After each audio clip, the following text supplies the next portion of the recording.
एक बार एक गुरु और शिष्य जा रहे थे और जंगल रास्ते में पड़ा।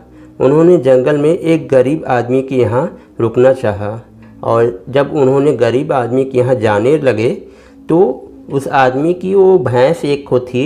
गुरुजी ने उसकी रस्सी खोली और उसे अपने साथ में लेके जाने लगे।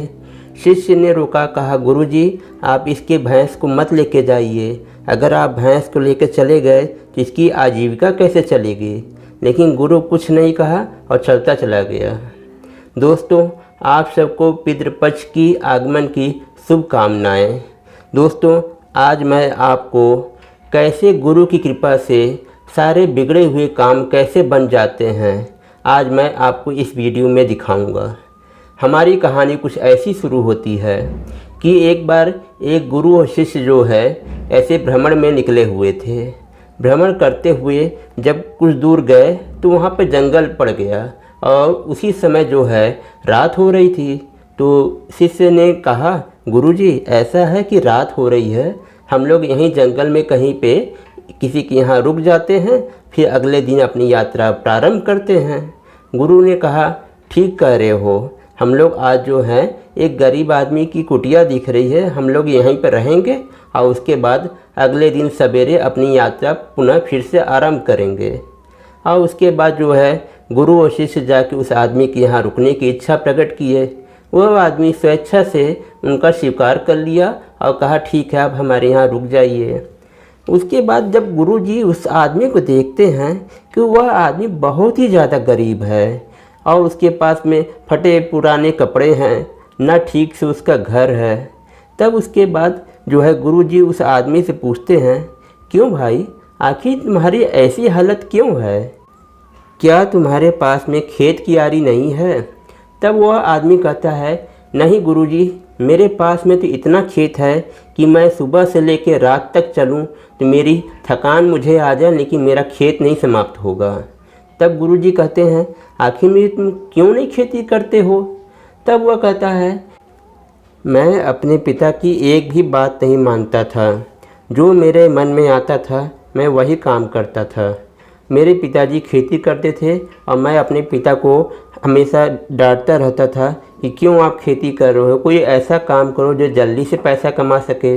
लेकिन मेरे पिताजी मेरी बात नहीं मानते थे, वो खेती ही किया करते थे जो मुझे पसंद नहीं आता था। और उसके बाद मेरे माता पिता कुछ समय बाद गुजर गए और मैं जो है मेरे लिए बस एक भैंस रह गई है। इसी भैंस के माध्यम से मेरी आजीविका चलती है। मैं भैंस का दूध निकाल के शहर में बेचता हूँ और जो पैसा मिलता है उसी से मेरा खाना पीना चलता है।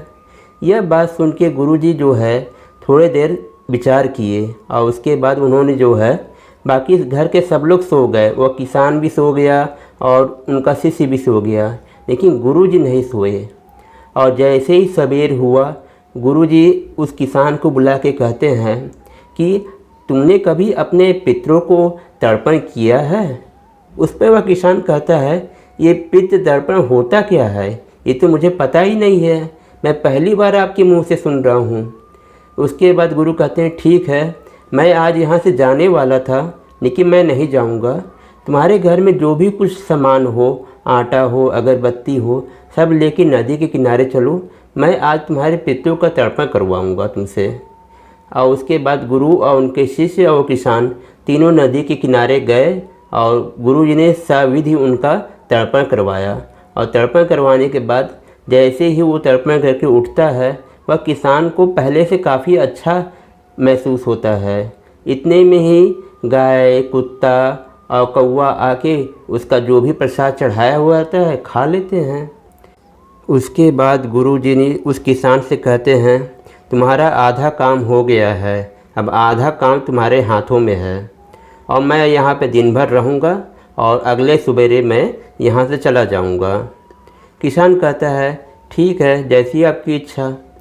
लेकिन ये सारी जो घटना घट रही थी गुरु के शिष्य को समझ में बिल्कुल नहीं आ रही थी और शिष्य हमेशा अपने गुरु के चेहरे को असमंजस भरे हुए नज़रों से देख रहा था और गुरु देख के मुस्कुरा के अपना ध्यान में लगे हुए थे।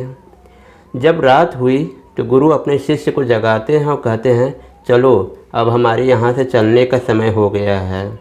तो शिष्य कहता है अरे नहीं गुरुजी, आपने तो सवेरे चलने के लिए कहा था, हम लोग सवेरे चलेंगे। कहे नहीं चलो।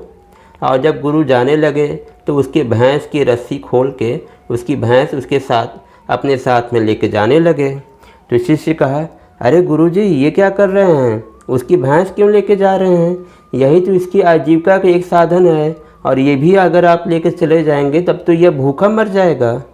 गुरु मुस्कुराए और आगे बढ़ते रहे।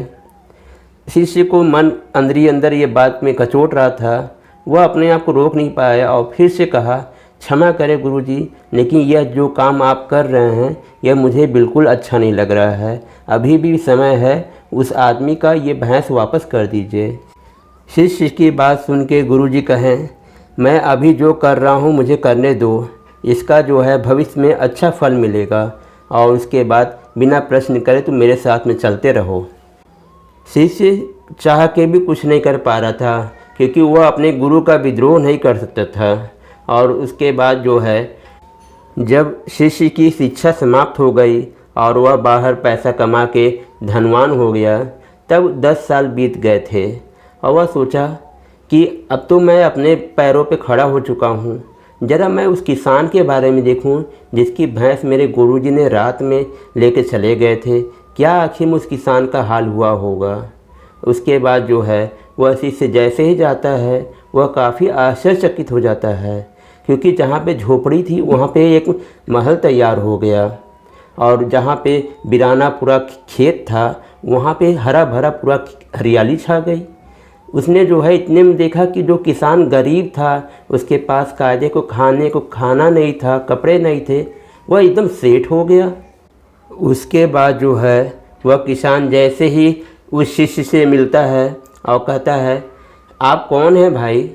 तब वो शिष्य कहता है, मैं और मेरे गुरुजी आपके यहाँ एक रात रहने के लिए आए थे, वही शिष्य मैं हूँ।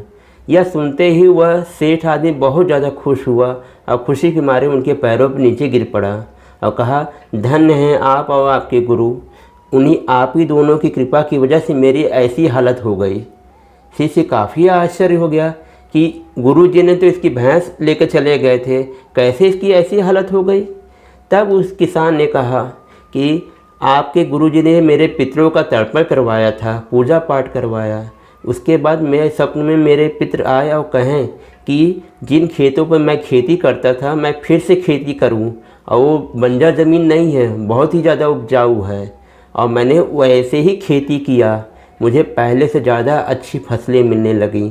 और पहले मैं भैंस के चक्कर में पड़ा रहता था, भैंस के जाने के बाद मुझे मजबूरन काम करना पड़ा, मेरा वह आलस भी ख़त्म हो गया, और जैसे जैसे मैं काम करता रहा मेरे पास में पैसा बढ़ता रहा, और मैं गरीब किसान से मैं एक सेठ बन गया। यह सब क्रिया जो है आप और आपके गुरु की वजह से हो पाई, और मैं आपके गुरु को प्रणाम करता हूँ। यह बात सुनकर शिष्य को काफ़ी ज़्यादा आश्चर्य भी लगा और अपने गुरु की दूरदृष्टि की विचारधारा को समझने में भी आसानी मिली, और तब कहा मन में, सही कह रहे हो, मेरे गुरुजी की दृष्टि दूरदृष्टि थी, उन्होंने जो मुझे ज्ञान दिया उस ज्ञान से मेरा उद्धार हो गया, और उनकी पूजा पाठ करवाने से तुम्हारे पितरों को भी तर्पण हुआ और तुम्हें भी, तुम्हारा भी उद्धार हो गया। और इस तरीके से वह शिष्य जो है, उसके मन में जितना भी संशय था सब समाप्त हो गया, और इस तरीके से वह शिष्य भी आराम से रहने लगा, वह किसान भी आराम से रहने लगा। इस तरीके से यहाँ पे मेरी यह कहानी यहीं पे समाप्त हो जाती है। उम्मीद है आपको पसंद आई होंगी। दोस्तों, गुरु की कृपा से हर बिगड़ा हुआ काम बहुत आसानी से बन जाता है। गुरु के दिखाए हुए मार्ग पे अगर चले तो मनुष्य का कभी भी विनाश नहीं होता है। इस तरीके से मेरी बात भी यहीं पे समाप्त हो जाती है। उम्मीद है आपको मेरी पसंद आई होगी। अगर पसंद आई हो तो मेरे इस वीडियो को ज़्यादा से ज़्यादा लाइक करें, शेयर करें और मेरे चैनल को ज़रूर सब्सक्राइब करें। मैं अगले वीडियो में फिर एक नई जानकारी, एक नई कहानी के साथ मिलूँगा। तब तक के लिए आप मुझे इजाज़त दीजिए। नमस्कार।